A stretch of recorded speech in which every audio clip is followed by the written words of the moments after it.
Okey dah. Selamat pagi kepada Cikgu Rashid dengan Ketua Leader kita hari ini. Okey, hari ini saya akan membentangkan reaksi, langkah dan contoh kekurangan pengetahuan pedagogi dalam kalangan guru. Pengenalan. Menurut Kamus Dewan Agensi keempat, pedagogi adalah kaedah dan prinsip pengajaran. Menurut Konsil Ensiklopedia, pedagogi merupakan suatu seni pengajaran yang melibatkan penggunaan kaedah dan teknik pengajaran. Okey, kepentingan kaedah mengajar bahasa Melayu. Kaedah pengajaran yang sesuai membantu guru menyampaikan isi pelajaran dengan cara yang lebih mudah difahami dan menarik. Contoh, penggunaan kaedah komunikatif dan pembelajaran berdasarkan aktiviti dapat meningkatkan pelibatan pelajar secara aktif dalam pendidikan bahasa Melayu. Okey. Langkah-langkah ialah menghadiri kursus dan latihan profesional. Yang kedua adalah menggunakan teknologi dalam PDP. Yang ketiga, meningkatkan kemahiran komunikasi dan interaksi. Keempat, menggalakkan pembelajaran kolaboratif dalam kelas. Yang pertama, menghadiri kursus dan latihan profesional. Okey, guru menambahkan ilmu dan kemahiran pedagogi melalui kursus atau bengkel. Okay, kesannya adalah pengajaran menjadi lebih menarik dan berkesan. Contohnya, guru menggunakan kaedah pembelajaran adat ke-21 selepas menghadiri bengkel PDPC interaktif. Okay, menggunakan teknologi dalam PDP. Okay, ini adalah paling popular yang murid selalu mahu gunakan. Guru memanfaatkan aplikasi dan media digital dalam proses pengajaran.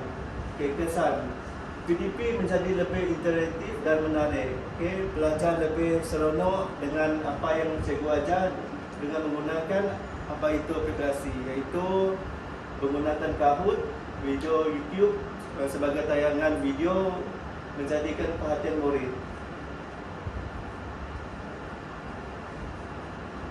Okey, meningkatkan kemahiran komunikasi dan interaksi. Guru perlu berkomunikasi dengan jelas dan mesra supaya murid lebih mudah menerima pelajaran. Kesan, hubungan guru dan murid menjadi positif dan suasana pembelajaran lebih harmoni. Contohnya, guru berkomunikasi dengan murid dengan positif. Contohnya, menegur murid dengan bahasa yang betul dan tidak berkasar dengan murid tersebut. Contohnya, guru memberi pujian dan balas positif semasa aktiviti kumpulan. Bukan aktiviti kumpulan sahaja, tetapi guru boleh memberi pujian ketika guru tersebut memberi soalan kepada pelajar tersebut. Contohnya, jika soalan tersebut salah, jangan memberi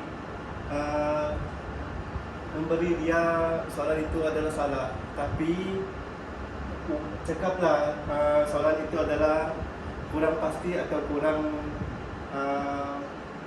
betul lah.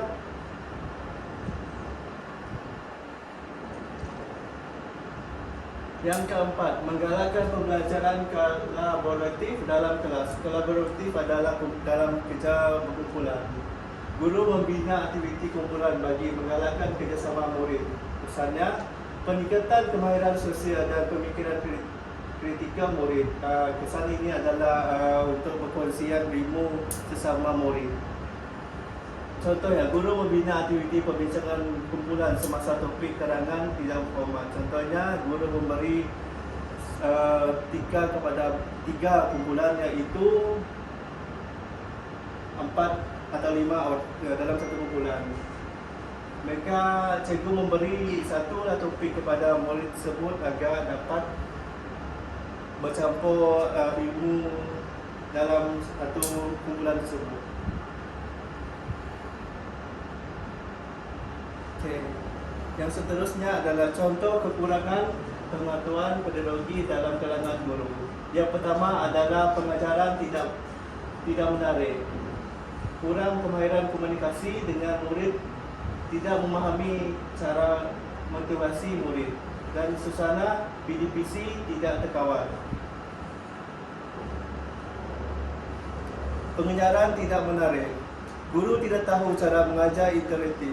Kesannya murid cepat bosan dan hilang minat belajar.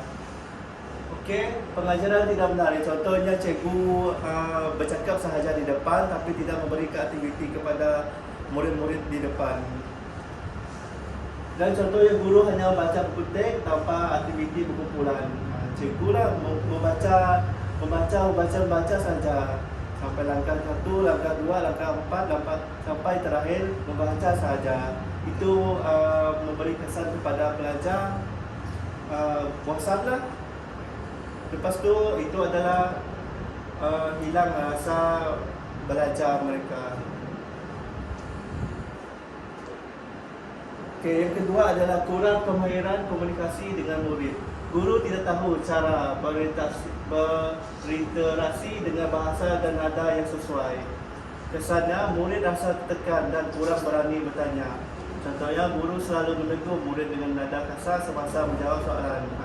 Seperti yang saya beritahu tadi, guru tidak boleh bernada kasar kepada murid. Walaupun menegur, tapi menegurlah secara bagus. Mungkin mereka akan dengar kata-kata kamu, tapi dia akan lambatlah. Sebab mereka perlukan perhatian terhadap guru di depan untuk memberi apa yang perlu diajar di depan tersebut. Jadi kalau kamu merasa di depan kamu ini kamu serius dengan pelajar, jadi mereka kurang berani bertanya lah apa yang mereka tidak faham yang cikgu diajar tersebut di depan. Yang ketiga, tidak memahami cara motivasi murid. Guru tidak tahu memberi pujian atau ganjaran untuk galakkan murid. Kesannya murid hilang keyakinan dan tidak bersemangat belajar. Contohnya guru jarang memberi penghargaan kepada murid yang menunjukkan usaha. Contohnya murid yang rajin, cikgu pandang sebelah sahaja. Cikgu melihat begitu sahaja kepada murid tersebut. Itu akan menghilangkan keyakinan dia untuk belajar dan tidak semangat untuk belajar. Kerana cikgu kurang memberi pujian kepada pelajar tersebut. Tidak apa tidak memberi ganjaran, tapi berilah pujian kepada dia. Cakap saja, oh rajin kamu ini membuat kerja rumah cikgu, rajin mengulang kaji.